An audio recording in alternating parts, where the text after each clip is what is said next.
I am from the south of the USA. I married my wife, who is from a culture that isn't very kind to women or other groups. I will not be saying it due to there is a lot of hate on the internet, and I don't need to hear it. The basics is, they are not friendly towards multiple groups. Now, my wife has stepped away from that culture when she married me, but ever since we had our daughters, she is bringing her family around. I have made sure all the girls hear diverse viewpoints and that the family isn't pressuring them. I have kicked multiple of them out for what they have said to my girls. They behave now. Now my parents want to visit for the holidays, and I brought up them staying here for a few days. She told me no since she doesn't like their views and exposing them to the kids. I told her to explain, and she just repeated that. I told her she is a hypocrite and is fine with her family, making their views all over and commenting on the girls' bodies. But my family is the issue. She called me a jerk and locked some out of the bedroom. I also want to make it clear, my family is pretty normal. Yes, they have views I don't agree with, but they aren't crazy. I would say her family is much worse. Edit. Since people need more Indian descent, I'm not getting more specific than that. Now for a few comments before the update. Comment 1. Not the idiot. Reddit is scared to make a judgment because they perceive wife's family as a minority, and their bigotry of low expectations does not allow them to call out cultural failings in minority cultures. Comment 2. You claim you've kicked out her family for what they say. Have you kicked out your family for what they say? Now, for the update. After that big blowout, things were icy for a while. My wife and I were both stubborn as mules, but deep down, we knew we couldn't let this be the hill our marriage died on. She took the first step, catching me off guard one morning with fresh coffee and an apology for locking me out. I accepted it, and we sat down right then and there at our kitchen table, cups steaming between us, to hash things out once and for all. We agreed to see a couples counselor, someone with a lot of patience and even more sense. It was hard, I won't lie. There were sessions where all we seemed to do was open old wounds, but little by little, we started to actually listen to each other. We talked about our fears for our daughters, the world we wanted them to grow up in, and how our families fit into that picture. Then, last month, we decided to host a family get-together. Nothing fancy, just a barbecue in the backyard. My wife reached out to my folks, and I could tell it took every ounce of courage she had to invite them to stay with us. To my surprise, they accepted, and my old man even brought his famous potato salad. The day was a turning point. My wife's family arrived first, and there was this awkwardness you could cut with a knife. But when my parents pulled up, something incredible happened. My wife greeted them with a real smile, and my mom, bless her heart, didn't just bring a pie, but also an open mind. Dinner was a symphony of awkward pauses at first, but then our youngest, with all the innocence of a 7-year-old, asked why everyone was so quiet. That broke the ice. Stories were exchanged, laughter started to bubble, and before we knew it, everyone was chatting like old friends. The highlight, though, was when my dad and my wife's uncle started debating about some news event. Instead of the conversation turning sour, they actually found some common ground. You could have knocked me over with a feather. We put the kids to bed that night, full of hope. My wife and I sat on the porch, her head resting on my shoulder as we listened to the crickets. We didn't say much, but in that silence, we made a silent vow to keep working at this, to show our girls what it means to love across divides and to heal the fractures in our family, one conversation at a time.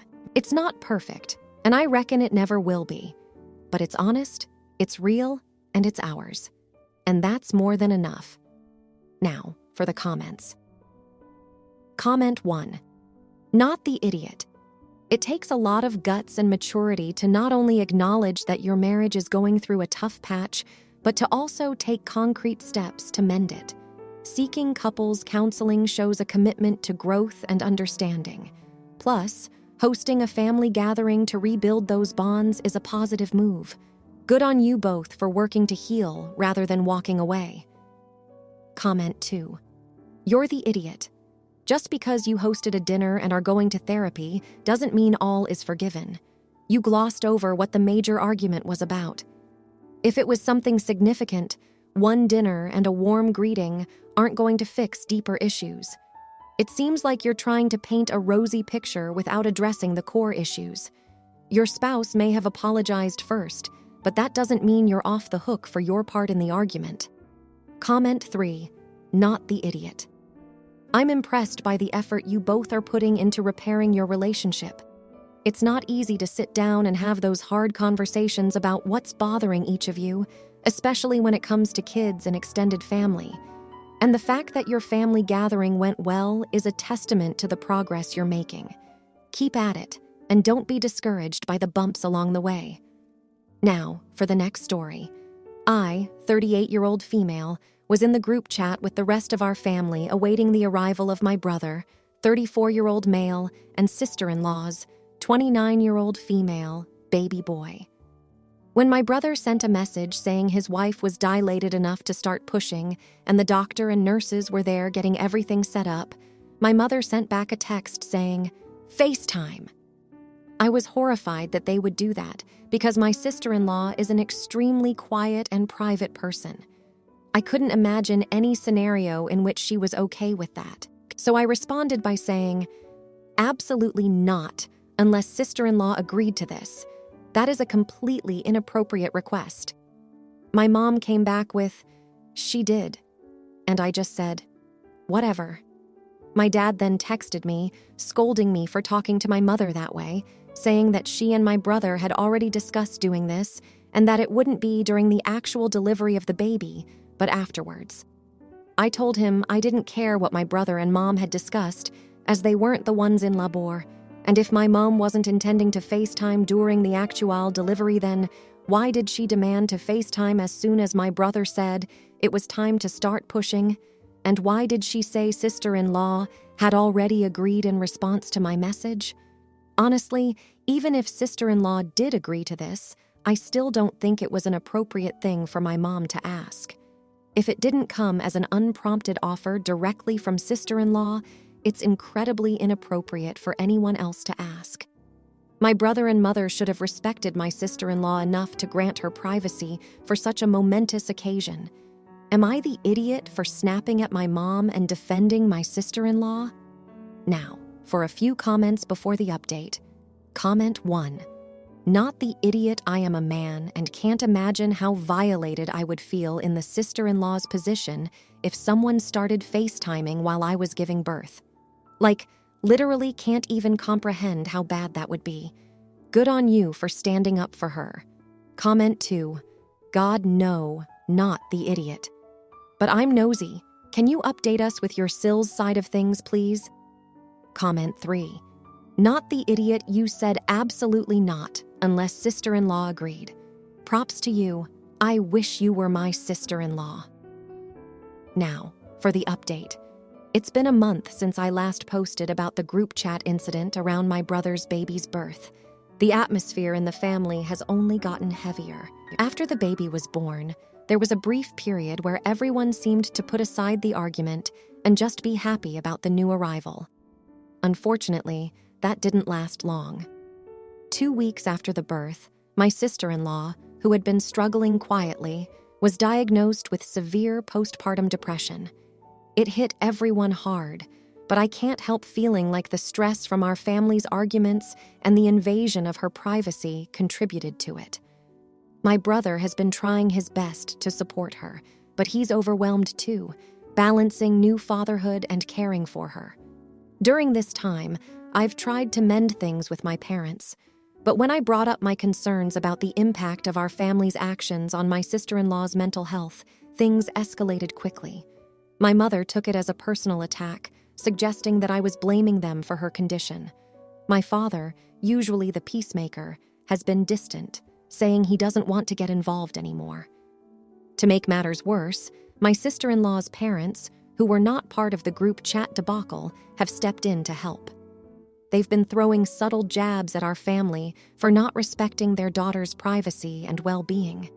It's clear they're holding a grudge, and it's hard to argue with them given everything that's transpired. Amidst all of this, the one shining light, my nephew, feels like a beacon of hope. I've been able to visit a few times, and holding him is an indescribable feeling. But even these moments are tinged with sadness, seeing my sister-in-law so exhausted, so unlike herself. I can't shake the guilt I feel for not having done more to protect her privacy when I had the chance. I'm also grappling with resentment towards my parents for their lack of understanding and their role in this mess. It feels like our family, once close-knit, is unraveling at the seams. I'm not sure where we go from here. The road to healing seems long and uncertain, and I'm just hoping my sister-in-law can find her way back to us with time. Meanwhile, I'm doing my best to support my brother and trying to bridge the gap with my parents, but it feels like every attempt just pulls us further apart. Now, for the comments. Comment 1. Not the idiot.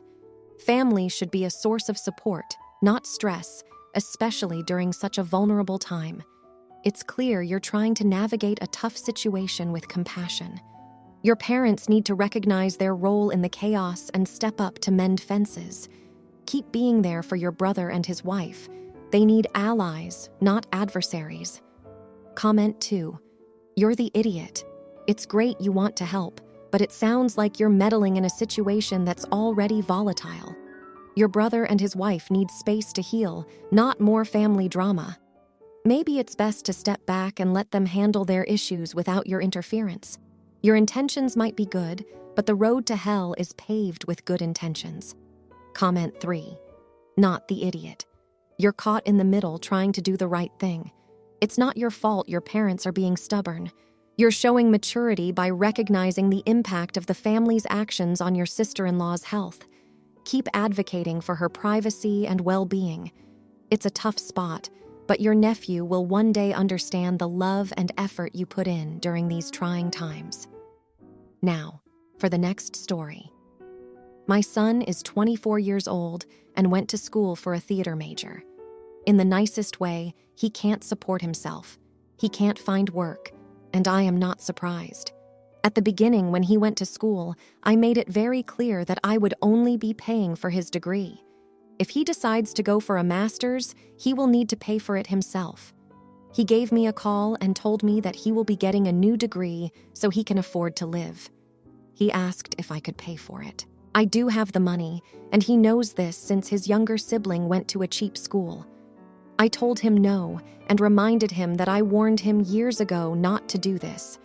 I told him that he needs to take loans or pursue something else. He called me a jerk, and now I am doubting if I should still pay since I have the money. Now, for a few comments before the update. Comment 1. Calling you a jerk makes me come down on the side of let the ungrateful son make his own way. Comment 2. Not the idiot. You told him you weren't paying. Time to kick him out of the metaphorical nest. Now, for the update. My son and I had a bit of a rough patch after our last conversation about finances. It was tough love, and it was a decision that weighed on me heavily. But something incredible happened. He took the conversation to heart more than I realized. After doing some soul-searching, he decided to give his passion for theater one more solid try before considering a different degree. He started networking like never before, took odd jobs to keep afloat, and even started writing his own material. Then, about 3 months ago, he got a break. He landed a small but critical role in an off-Broadway production. The director saw something special in him and decided to take a chance. I can't describe what it was like to see him on that stage, doing what he loves and doing it so well. The pride I felt was overwhelming. But it gets better. That role led to another, slightly larger role, and just last week, he called me with the news that he'd been cast in a significant supporting role in a production that has the potential to move to Broadway if it does well off-Broadway. He's over the moon, and for the first time in a long time, he's not just scraping by, he's actually saving money. He also apologized for calling me a jerk. He said that having to stand on his own 2 feet made him realize the value of working for what you want and showed him how much he wanted to make it in theater. He thanked me for the tough love, which was not the response I expected, but it was certainly welcome. And here's the part that might make me sound like a jerk again, but in a different way. I didn't tell him, but I've set aside some money. If he ever gets into a real bind, or if there's a truly great opportunity that he can't quite afford, I might just help him out, quietly, anonymously. But for now, this experience is his to own, and I've never seen him happier or more driven. It's been a heartwarming turn of events to witness, and I wanted to thank everyone who offered their insight when I was doubting my course of action. Your words helped more than you'll ever know. Now, for the comments. Comment 1. Not the idiot. Your tough love approach was exactly the wake-up call your son needed. Sometimes people won't strive to reach their potential until they're nudged out of the nest. It's great that he's pursuing his passion and finding success. You should be proud of both him and yourself for handling a difficult parenting challenge so wisely. Comment 2. You're the idiot. While it worked out in the end, withholding support and using tough love can be a risky move that doesn't always lead to a positive outcome.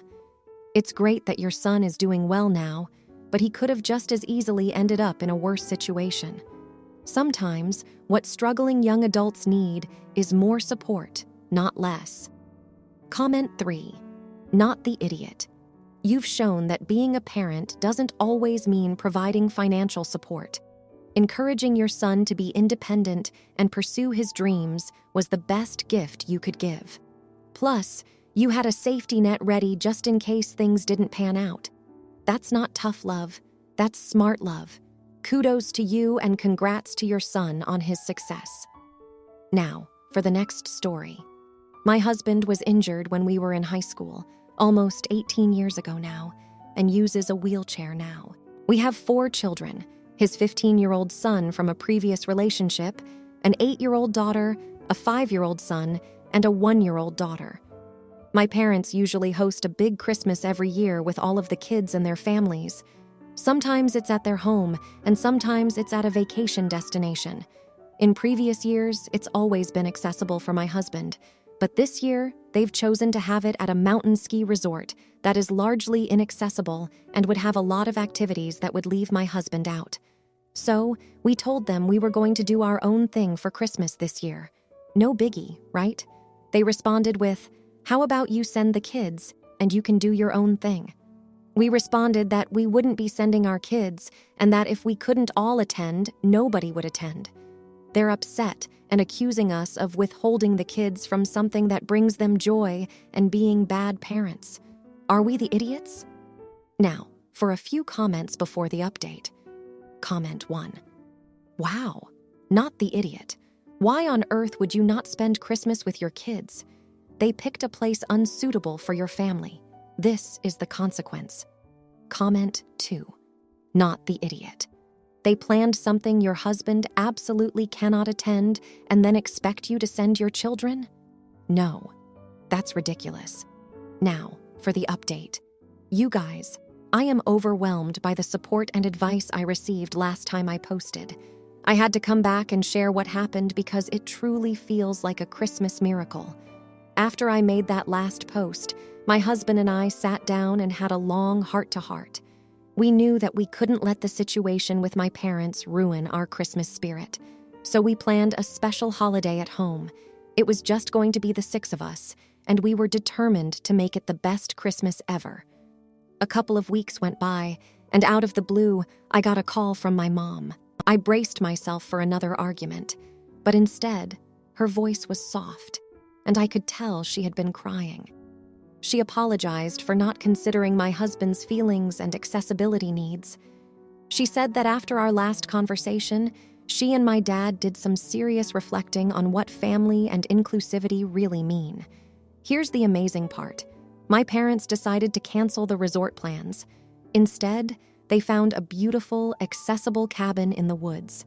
It's all on one level, with wide doorways and a ramp for easy access.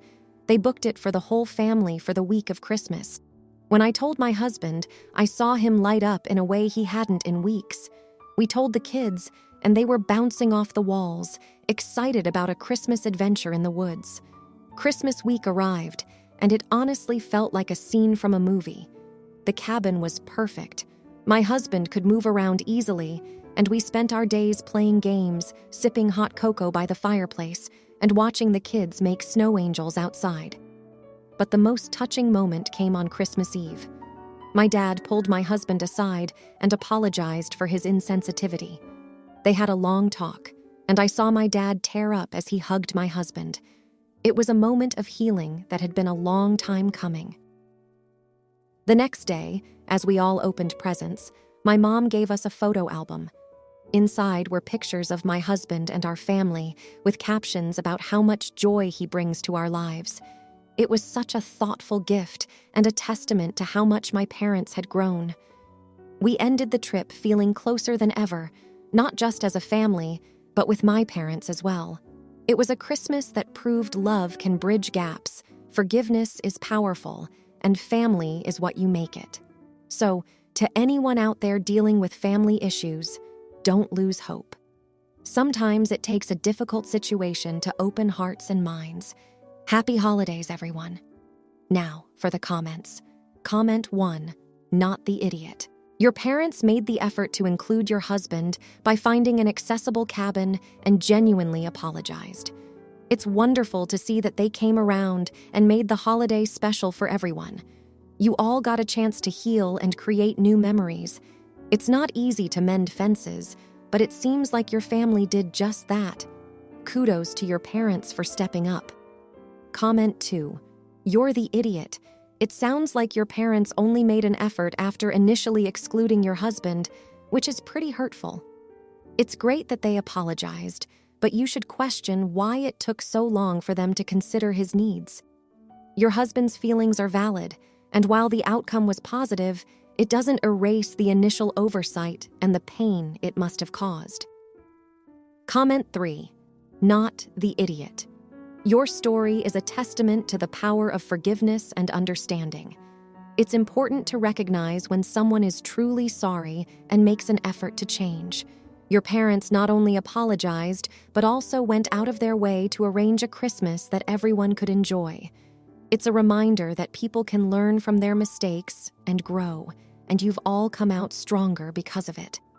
If you liked this video, you'll probably like these too. Also, while you're here, please consider subscribing. It's your support that keeps this channel alive and allows me to make better and longer videos. Have a great day.